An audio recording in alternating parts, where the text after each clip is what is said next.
कहानी विथ योगेश्वरी में आपका स्वागत है। आइए दोस्तों, आज सुनते हैं मुंशी प्रेमचंद्र जी की लिखी हुई कहानी जीवन का शाप। कावस जी ने पत्र निकाला और यश कमाने लगे। शाहपुर जी ने रुई की दलाली शुरू की और धन कमाने लगे। कमाई तो दोनों ही कर रहे थे, पर शाहपुर जी प्रसन्न थे और कावस जी विरक्त।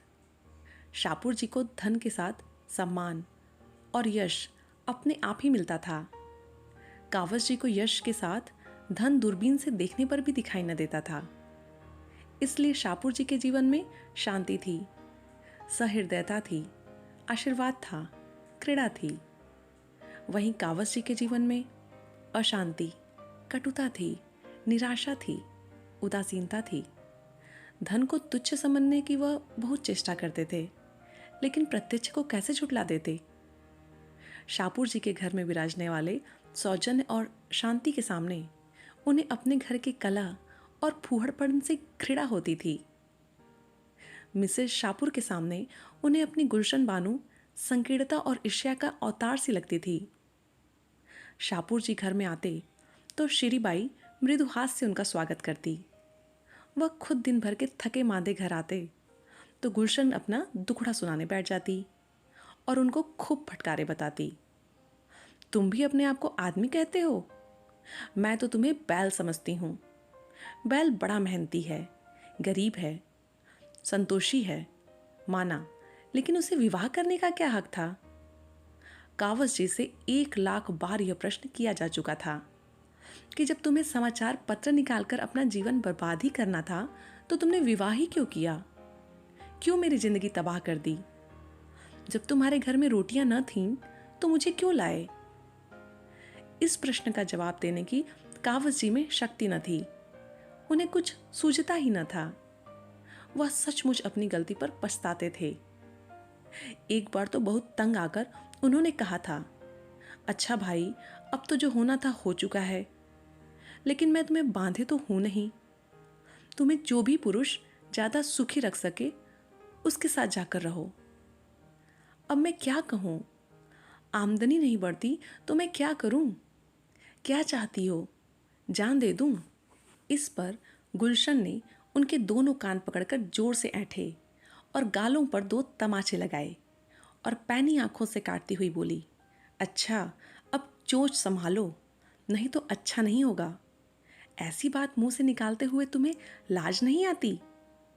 हयादार होते तो चुल्लू भर पानी में डूब मरते। उस दूसरे पुरुष के महल में आग लगा दूंगी, उसका मुंह झुलस दूंगी। तब से बेचारे कावस जी के पास इस प्रश्न का कोई जवाब न रहा। कहाँ तो यह असंतोष और विद्रोह की ज्वाला, और कहाँ वह मधुरता और भद्रता की देवी श्री, जो कावस जी को देखते ही फूल की तरह खिल उठती, मीठी मीठी बातें करती, चाय, मुरब्बे और फूलों से सत्कार करती और अक्सर उन्हें अपनी कार पर घर पहुंचा देती। कावस जी ने कभी मन में भी इसे स्वीकार करने का साहस नहीं किया, मगर उनके हृदय में यह लालसा छिपी हुई थी कि गुलशन की जगह अगर शीरी होती तो उनका जीवन कितना गुलजार होता।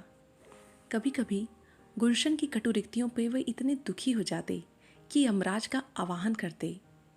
घर उनके लिए कैद खाने से कम जानलेवा न था और उन्हें जब अवसर मिलता सीधे श्री के साथ जाकर अपने दिल की जलन बुझा आते।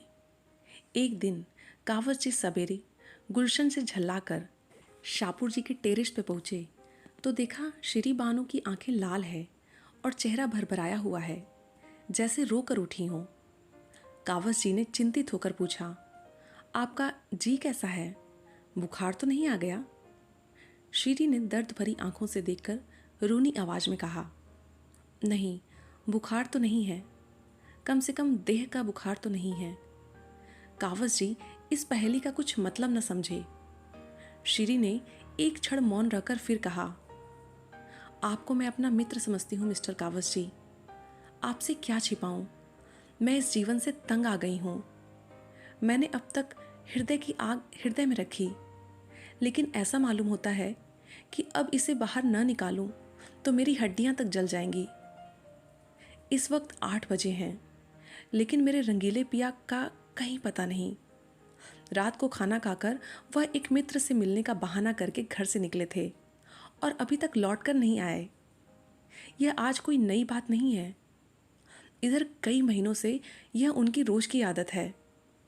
मैंने आज तक आपसे कभी अपना दर्द नहीं कहा, मगर उस समय भी जब मैं हंस हंस कर आपसे बातें करती थी, मेरी आत्मा रोती रहती थी। कावस जी ने निष्कपट भाव से कहा, तुमने पूछा नहीं कहाँ रह जाते हो? पूछने से क्या लोग अपने दिल की बातें बता दिया करते हैं? तुमसे तो उन्हें कोई भेद न रखना चाहिए। घर में जी न लगे तो आदमी क्या करे? मुझे यह सुनकर आश्चर्य हो रहा है।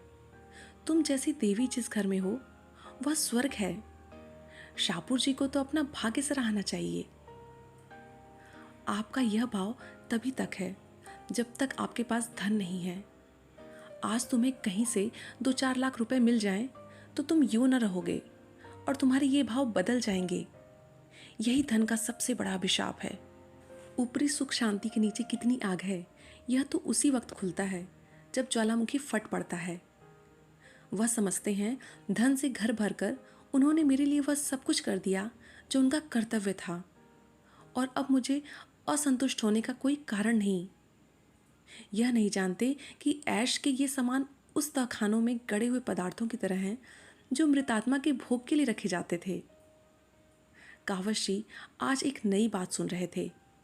उन्हें अब तक जीवन का जो अनुभव हुआ था वह यह था कि स्त्री अंतःकरण से विलासिनी होती है।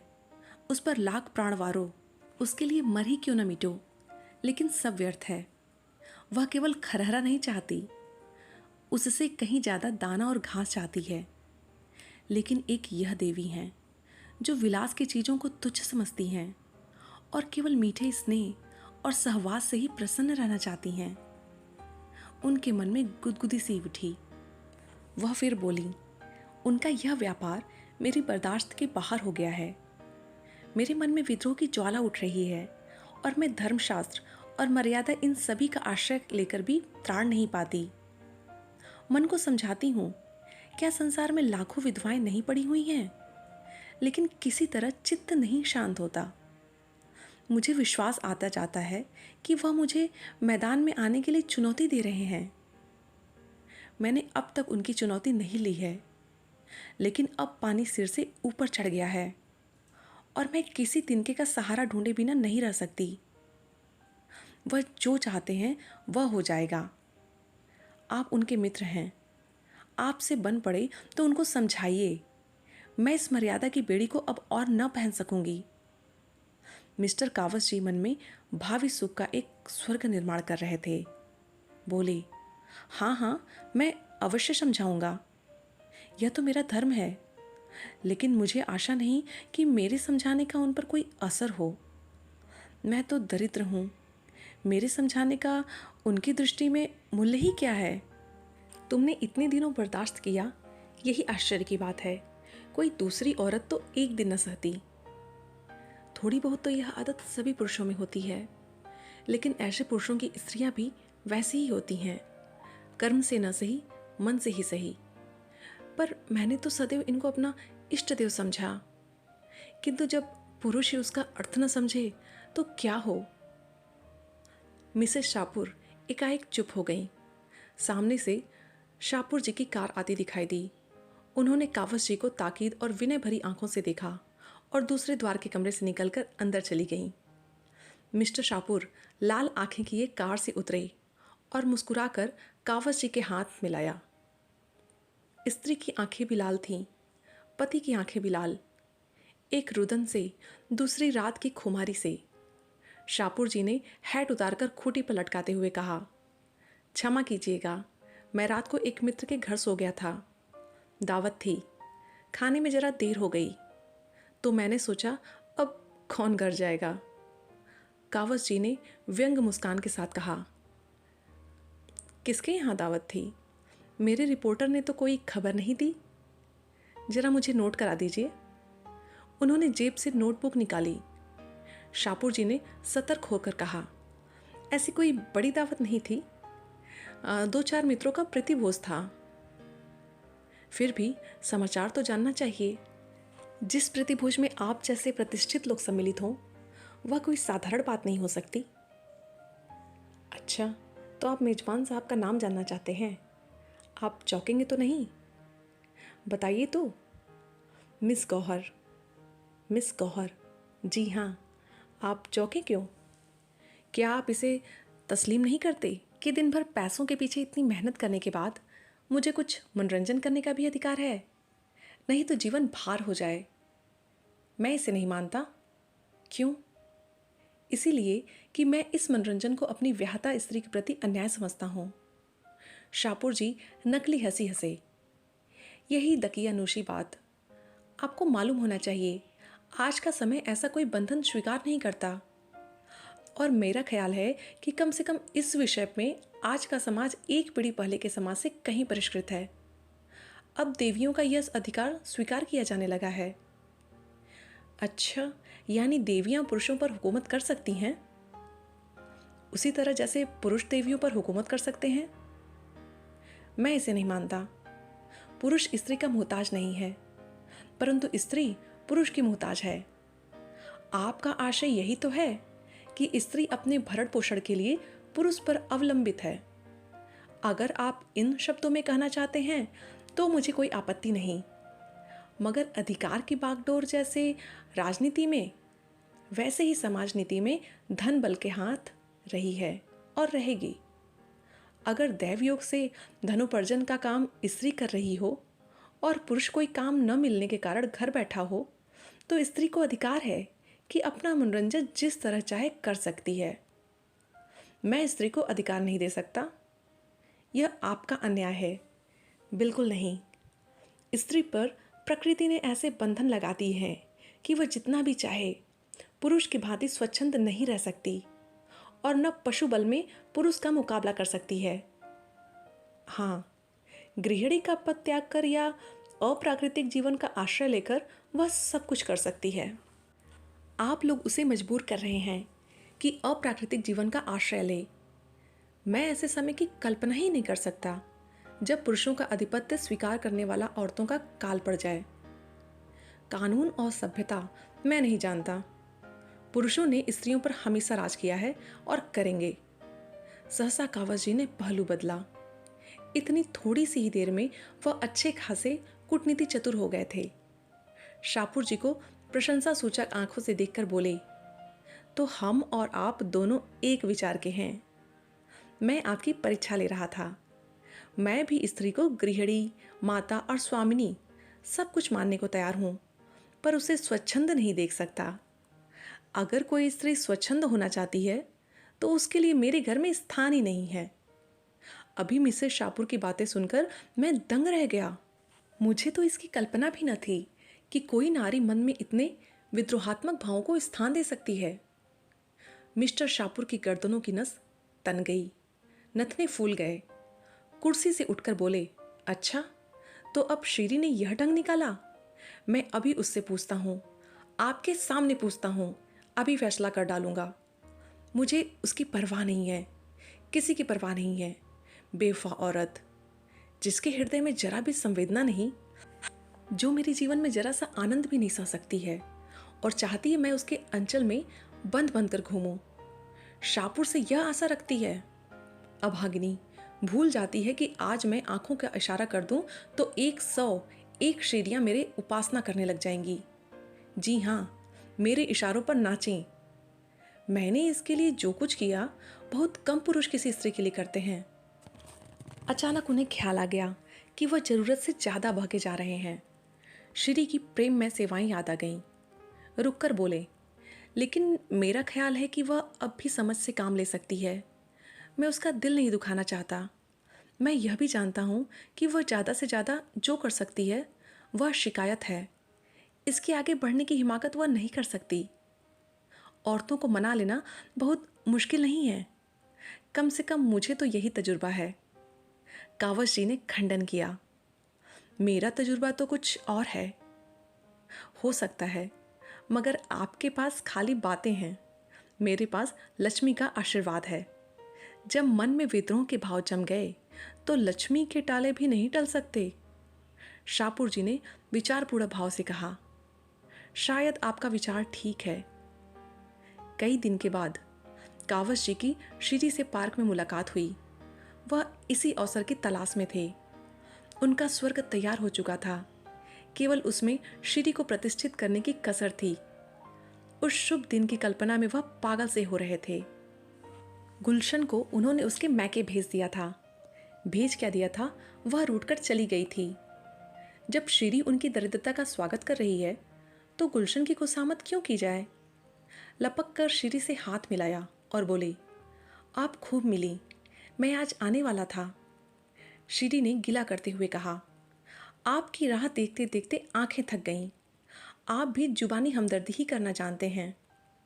आपको क्या खबर, इन कई दिनों में मेरी आंखों से कितने आंसू बहे हैं। कावस जी ने श्री बानू की मुद्रा देखी, जो बहुमूल्य रेशमी साड़ी की आप से और भी दमक उठी थी, और उनका हृदय अंदर से बैठता हुआ जान पड़ा। उस छात्र की जैसी दशा हुई जो आज अंतिम परीक्षा पास कर चुका हो और जीवन का प्रश्न उसके सामने अपने भयंकर रूप में खड़ा हो। काश वह कुछ दिन और परीक्षाओं की भूल भुलैया में जीवन के स्वप्नों का आनंद ले सकता। उस स्वप्न के सामने यह सत्य कितना डरावना था। अभी तक कावस जी ने मधुमक्खी का शहद ही चखा था। इस समय वह उनके मुख पर मंडरा रही थी और वह डर रहे थे कि कहीं डंक न मारे। दबी हुई आवाज से बोले, मुझे यह सुनकर बड़ा दुख हुआ। मैंने तो शाहपुर जी को बहुत समझाया था।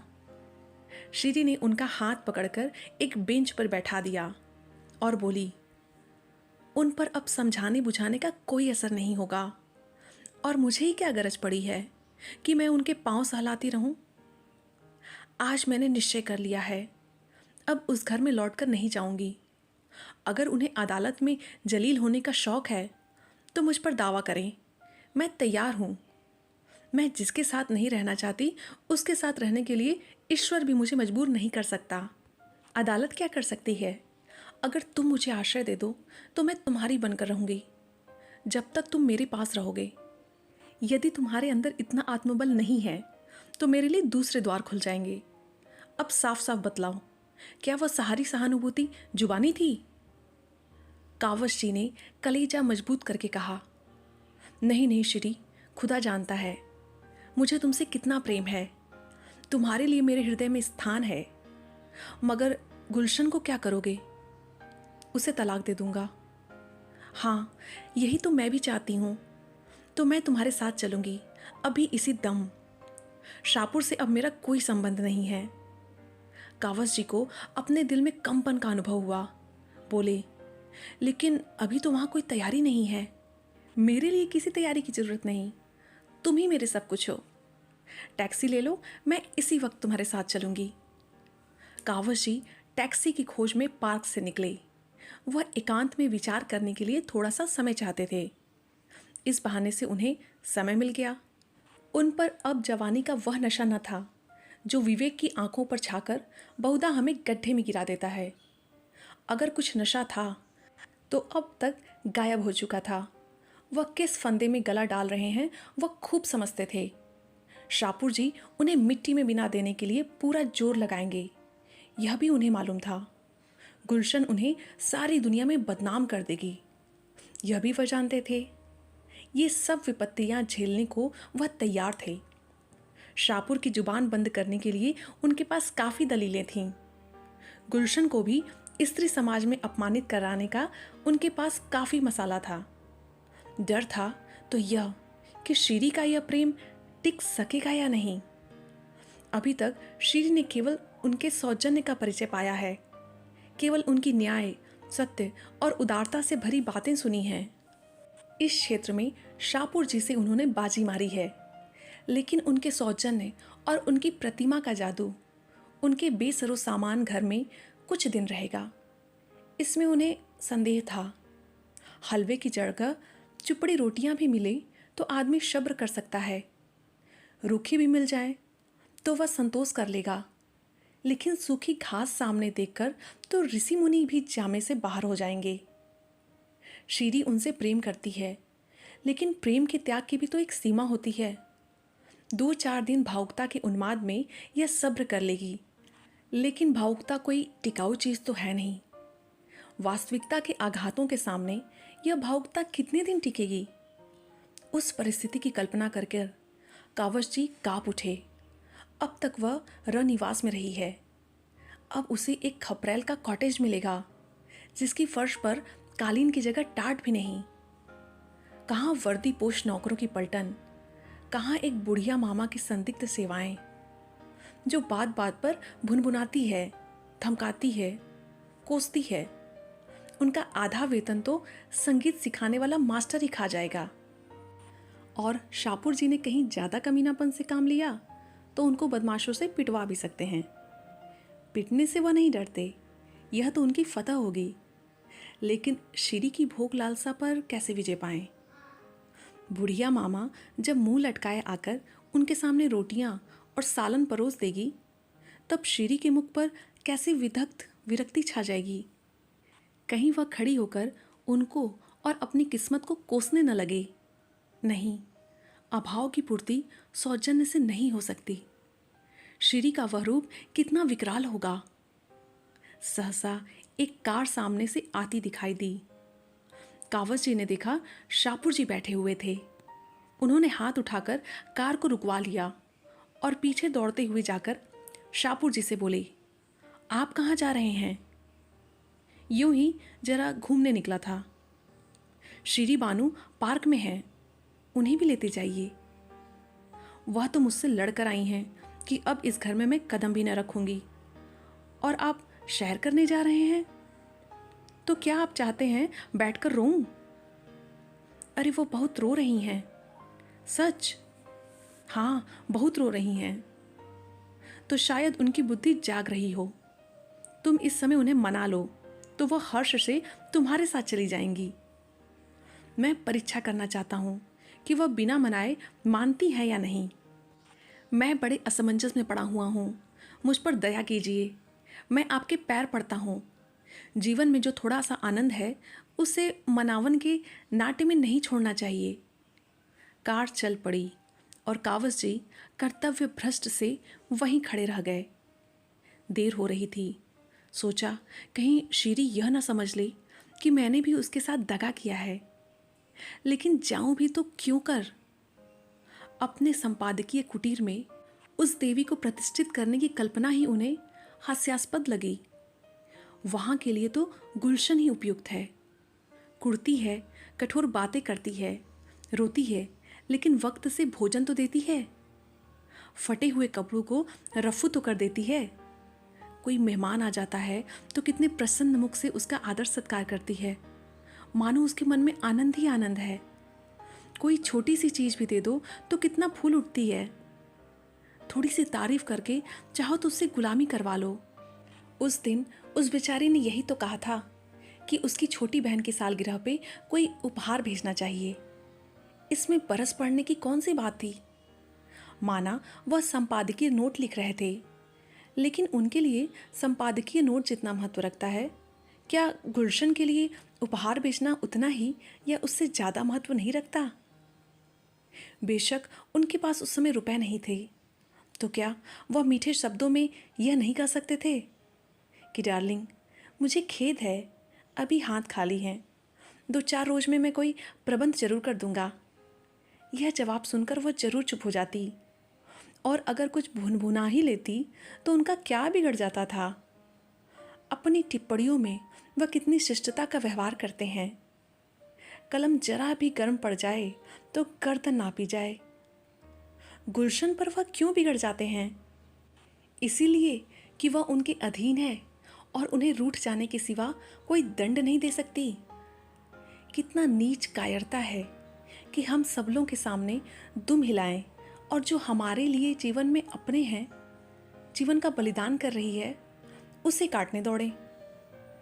सहसा एक तांगा आता हुआ दिखाई दिया और सामने आते ही उस पर से एक स्त्री उतरकर उनकी ओर चली। अरे, यह तो गुलशन है।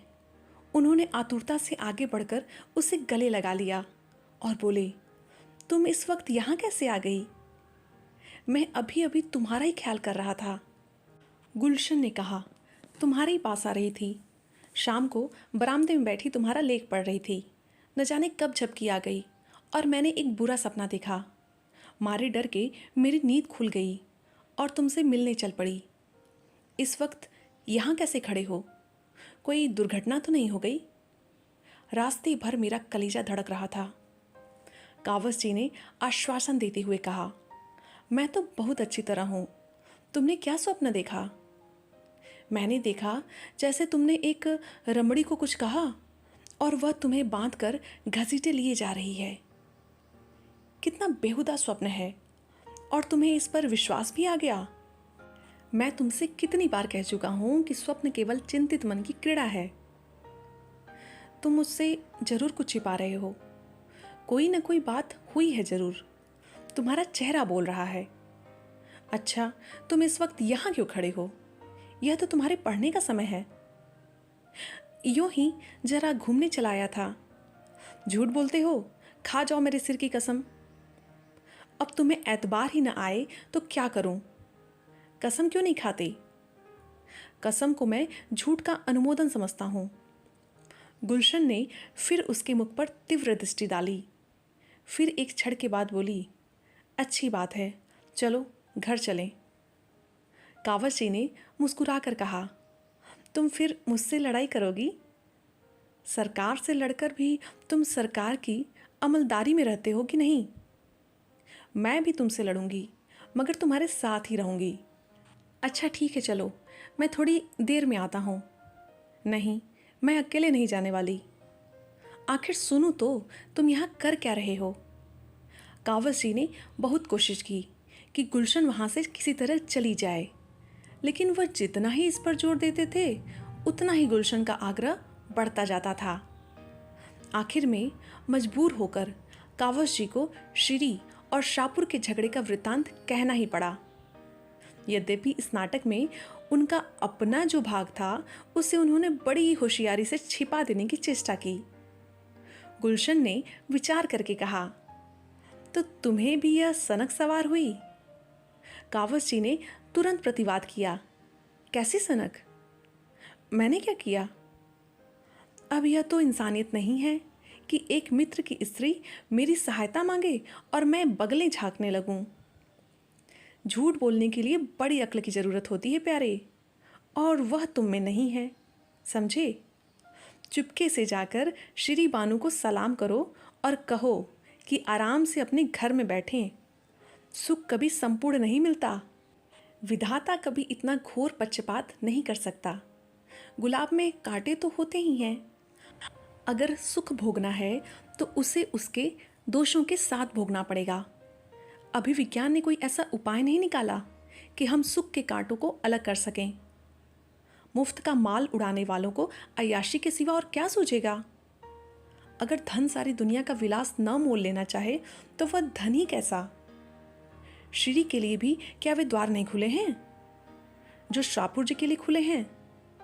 उससे कहो शाहपुर के घर में रहे, उनके धन का भोगे और भूल जाए कि वह शाहपुर की स्त्री है, उसी तरह जैसे शाहपुर भूल गया कि वह श्री का पति है।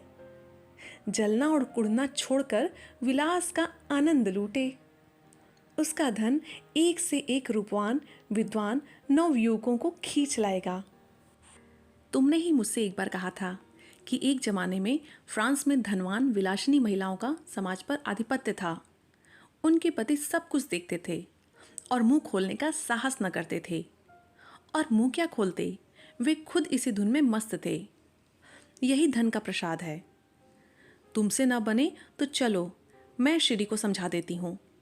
अय्याश मर्द की स्त्री अगर अय्याश न हो तो यह उसकी कायरता है, लतखोरपन है। कावस जी ने चकित होकर कहा, लेकिन तुम भी तो धन की उपासक हो। गुलशन ने शर्मिंदा होकर कहा, यही तो जीवन का शाप है। हम उसी चीज पर लपकते हैं जिसमें हमारा अमंगल है, सत्यानाश है। मैं बहुत दिन पापा के इलाके में रही हूँ। चारों तरफ किसान और मजदूर रहते थे। बेचारे दिन भर पसीना बहाते थे। शाम को घर जाते अय्याशी और बदमाशी का कहीं नाम न था। और यहाँ शहर में देखती हूँ कि सभी बड़े घरों में यही रोना है। सब के सब हथकंडों से पैसा कमाते हैं और अस्वाभाविक जीवन बिताते हैं। आज तुम्हें कहीं से धन मिल जाए तो तुम भी शाहपुर बन जाओगे, निश्चय ही। इसी दृश्य के साथ यह कहानी यहीं समाप्त होती है और मैं आप सब से विदा लेती हूँ। यदि कहानी कहते समय मुझसे कहीं कोई त्रुटि हुई हो तो आप सबके सुझाव कमेंट बॉक्स में आमंत्रित हैं। और यदि आप ऐसी ही साहित्यिक कहानियों में रुचि रखते हैं तो कृपया हमारे इस छोटे से चैनल को सब्सक्राइब करके इसे सपोर्ट करें। धन्यवाद। हम फिर मिलेंगे एक नई कहानी के साथ।